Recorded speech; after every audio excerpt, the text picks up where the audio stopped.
حال ہے. تابعی بچوں کی تربیت کے حوالے سے آپ کے بھی ماشاءاللہ بچے ہیں اور ہم دیکھتے ہیں کہ کہیں نہ کہیں والدین سے کوتاہی بھی ہو جاتی ہے. کون سی ایسی خاص چیزیں جو آپ کہتے ہیں کہ ذہن میں رکھنی چاہیے اور کون سی ایسی چیزیں کہ وہ والدین نہ کریں ان کی وجہ سے بچوں کا فیوچر خراب ہو سکتا ہے؟ بعض دفعہ سمجھانے کے چکر میں یہ ایسی والدین ایسی چیزیں کر جاتے ہیں کہ بچہ پھر ان سے تو بچتا ہے، والدین کے سامنے جو سے بچتا ہے لیکن اپنی لائف میں وہ کرتا رہتا ہے. جی، والدین جو سب سے بڑی ایک جو مسٹیک کرتے ہیں نا، وہ سمجھانے کی بہت کوشش کرتے ہیں. ٹھیک ہے، تو خوبصورت بات ہے. سمجھنے کی کوشش کرنی چاہیے. اولاد کی تربیت سمجھانے سے زیادہ سمجھنے سے ہوتی ہے. اس دنیا میں جو انسان کی سائیکولوجیکل نیڈز ہے نا، وہ زیادہ ہی نہیں کہ مجھے کچھ سمجھا دے، زیادہ تر لوگوں کی نیڈ ہے کہ مجھے کچھ سمجھ لے. تو اچھی تربیت کے لیے زبان کے استعمال سے زیادہ کانوں کا استعمال چاہیے ہوتا ہے. ہم اگر اچھے لسنرز بن جائیں نا اپنے بچوں کے اور ان کو زیادہ سنیں، ان کو ٹائم دیں، تو ہمارے 90% مسائل دور ہو جائیں. مسئلہ یہ کہ ہم سمجھتے ہیں کہ میں بچوں کو سامنے بٹھا کے 1 گھنٹے کا بھاشن دوں گا، وہ ابن تیمیہ بن کے نکلے گا. ٹھیک ہے، تو ایسا نہیں ہوتا. ٹھیک ہے. دوسری چیز یہ ہے کہ ریویو کریں اپنا کمیونیکیشن سٹائل. ہم اس کو کیسے پکارتے ہیں؟ ابھی تک اگر بچہ بڑا ہو گیا، ابھی تک ہم اس کو گڈو پپو ببلو سمجھ رہے ہیں اور اس کو وہ رسپیکٹ نہیں دے رہے جو وہ ڈیزرو کرتا ہے، اور اس کو پبلک میں ڈانٹ رہے ہیں. یہ اگر آپ نے بچہ تباہ کرنا نا، یہ الفاظ کہنا شروع کر دیں: تم تو نکمے ہو، تم سے تو کوئی کام ہوتا ہی نہیں ہے، تم تو آوارہ گرد و لفنٹر ہو، یہ کوئی ٹائم ہے باہر کھیلنے کا، ہر ٹائم تمہیں کھیلنے کی پڑی ہے، تمہیں تو کوئی کام کرنا آتا ہی نہیں ہے. یہ الفاظ جو کہ ہمارے ماؤں کے اور باپ کے زبان پہ 24 گھنٹے ہوتے ہیں، یہ کہنا شروع کر دیں، آپ کا بچہ تباہ ہو جائے گا. یہ ایزی فارمولا تباہ کرنے کا. تو کیا کہنا چاہیے؟ اگر بچہ 2 بجے کہنا کہ مجھے باہر جانا ہے، تو پہلے اس کی باہر جانے کی نیڈ کو ایکنالج کریں کہ ہاں بالکل باہر جانا ہے، لیکن ابھی 2 بجے 5 بجے باہر جانا. یعنی ٹھیک ہے، اس نیڈ کو ایکنالج کریں، لیکن اس کو بتائیں کہ ابھی ٹائم نہیں ہے باہر جانے کا. فار ایگزامپل ہم کہتے ہیں کھانا کھانا ہی نہیں کھانا، تو وہ کہتا نہیں کھانا. ٹھیک ہے، ہم اس کو نہ کی آپشن نہ دیں. ہم کہیں بیٹا پالک بنی ہے اور دال بنی ہے، آپ نے ان میں سے کیا کھانا ہے؟ تو ہمارا ہیومن برین کے پاس ابھی آپشن 2 ہیں، پالک اور دال کی. وہ دیکھتے ہیں ان میں سے مجھے بہتر کون سی لگتی ہے. کہتا اما میں دال کھا لیتا ہوں، دال پسند ہے. وہ نہ کرتا ہی نہیں ہے.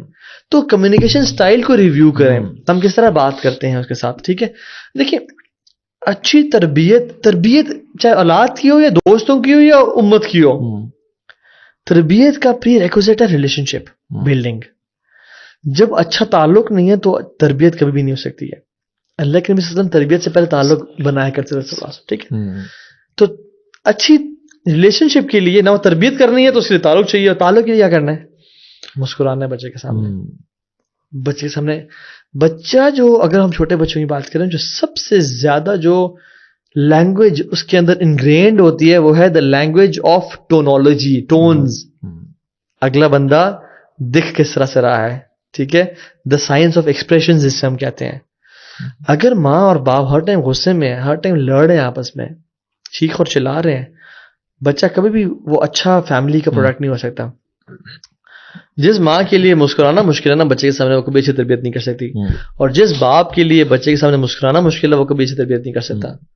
اچھا، کیونکہ دیکھیں اگر آپ بچے سے بات کرنا، کتنے الو کے نانے ہیں آپ. ٹھیک ہے، وہ خوش ہوگا، اسمائل کرے گا. چھوٹا بچہ نا دیکھے گا اسمائل کر رہے ہیں. اگر آپ غصے سے کہنا کتنا پیارے ہو تم، اٹھا جائے گا کہ کیا بات کرتی ہے. تو بچہ ایکسپریشنز نوٹ کر رہا ہوتا. بچے کو لینگویج، سب سے پہلی لینگویج بچے میں ایکسپریشنز کی ہوتی ہے. تو بچے کے سامنے مسکرائے. ایک بچے سے پوچھا گیا کہ آپ کی والدہ نے کب مسکرایا تھا لاسٹ ٹائم آپ کے سامنے؟ وہ کہتے ہیں سوچنا شروع ہو گیا، کہتے جب میرے فرینڈ آیا تھا نا اور ان کی مدر آئی تھی تب میری والدہ نے مسکرایا تھا. اور باپ کہتا ہے ہاں یہ صحیح کہہ رہا ہے کہ تب لاسٹ ٹائم مسکرایا تھا. تو ہم کیوں نہیں مسکراتے بچوں کے سامنے؟ تو بچے کے سامنے میں سمجھتا ہوں باپ کو ماں کو کھیلنا چاہیے ان کے ساتھ. Invest in them, invest time with them. بچے کو فٹ بال کا شوق ہے، فٹ بال کھیلے ان کے ساتھ. بچے کو کرکٹ کا شوق ہے، کرکٹ کھیلے ان کے ساتھ. تو take interest in their interest. اور سب سے بڑی جو کوالٹی ہے نا بچوں کے ساتھ وہ یہ ہے کہ اپنے آپ پہ کام کریں، اپنے ایموشنز پہ کام کریں. How do you manage your emotions, how do you manage your anger. آپ کی اپنی اینگر مینجمنٹ کیسی ہے، یہ سب سے بہترین چیز ہے. دیکھیں ایک اصول ہے، اگر ہم اپنے آپ کو نہیں جیتیں گے ہم اپنے بچے کو نہیں جیت سکتے، اور بچہ نہیں جیتے گا. سو ہمیں پہلے we have to won ourselves in order to won our kid. for the kid to win this dunya and the akhirah. ہم اپنے پسندیدہ کی پسند پہ چلتے ہیں, ہم اپنے ناپسندیدہ کی پسند پہ نہیں چلتے ہیں. تو آپ کو بچے کو سب سے زیادہ پسندیدہ انسان بننا ہوگا بچے کا. اس کے لیے آپ کیا کریں گے؟ اس کے لیے اپنے آپ پہ کام کریں گے. پیرنٹنگ کا سبجیکٹ بچہ نہیں ہے, وہ ہم خود ہیں.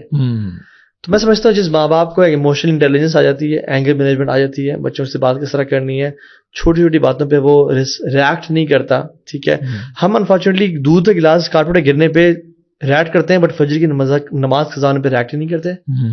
ہم نے بچے کو سمجھایا کہ پتر, ہم نے کہا نہیں, ہم نے سمجھا دیا, لائف لیسن دے دیا کہ کارپیٹ کی قیمت زیادہ ہے نماز سے, پیسے کی قیمت زیادہ ہے دین سے. تو پیسہ امپورٹنٹ ہے, دین امپورٹنٹ نہیں ہے. بچہ پیپر ہے, سو رہا ہے نا, فجر چھوڑیں جی قضا بھی کر لے, تو خیر پیپر مس نہیں ہونا چاہیے. تو ہم بچے کو کہہ رہے ہیں کہ بچے دنیا زیادہ امپورٹنٹ ہے, اور اپنے actions, kids don't listen they imitate. بچے دیکھتے ہیں کہ باپ گھر میں بیٹھے ہیں, مجھے تو جھوٹ نہیں بولنا ہے, بٹ باپ نے کہا کہ بیٹا بتاؤ ذرا بابا گھر پہ نہیں ہے, تو وہ کہتا ہے اچھا تو یعنی جھوٹ بولا جا سکتا ہے. تو رول ماڈلنگ سے بچہ سیکھتا ہے. آپ اچھے انسان بن جائیں, اور اس کی سب سے میں آپ کو چیف آف آل ٹیکنیکس بتاؤں, اگر آپ چاہتے ہیں آپ کا بچہ اصلاح کرنا تو آپ خود نیک بن جائیں. سورہ کہف میں موسیٰ اور خضر ایک یتیم بچے کی دیوار کو بنا رہے ہیں. کیوں؟ کان ابوہما صالحا, ان کا باپ نیک تھا.